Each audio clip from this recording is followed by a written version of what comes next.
ગોધરા-લુણાવાડા highway ઉપર સરકારી અનાજ કૌભાંડનો કરાયો પર્દાફાશ।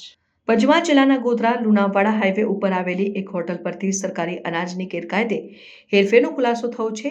જિલ્લા પુરવઠા વિભાગે દરોડા દરમિયાન ટ્રેક્ટર અને ફોર્ટિફાઈડ ચોખાના 14 કટ્ટા, જેનું મૂલ્ય ₹7,27,000 છે, જે જપ્ત કર્યા છે।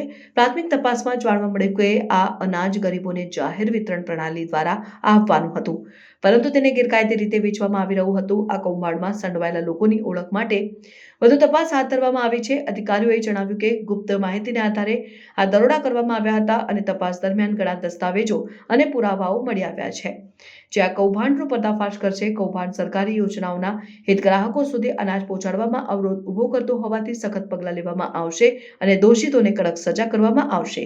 સ્થાનિક નાગરિકોએ આ કાર્યવાહી માટે અધિકારીઓની પ્રશંસા કરી છે અને આવી ગેરકાયદે પ્રવૃત્તિઓ રોકવા માટે વધુ પગલાં લેવાની માંગ કરી છે। 3 ટ્રકમાંથી 3 કટ્ટા છે ફોર્ટિફાઈડ ચોખાના વધુ નીકળેલા છે, એટલે એમ મળીને કુલ 9 કટ્ટા છે વધારે નીકળેલા છે। આ 9 કટ્ટા ફોર્ટિફાઈડ ચોખાના તેમજ 4 ટ્રક એમ મળીને કુલ 52,78,550નો મુદ્દામાલ છે જપ્ત કરી અને આગળની કાર્યવાહી હાથ ધરવામાં આવેલ છે।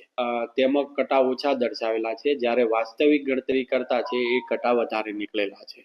એટલે હાલ કઈ મોડસ ઓપરેન્ડી ઉપર આ બધું જે થઈ રહ્યું છે એની હાલ અમારી તપાસ ચાલુમાં છે।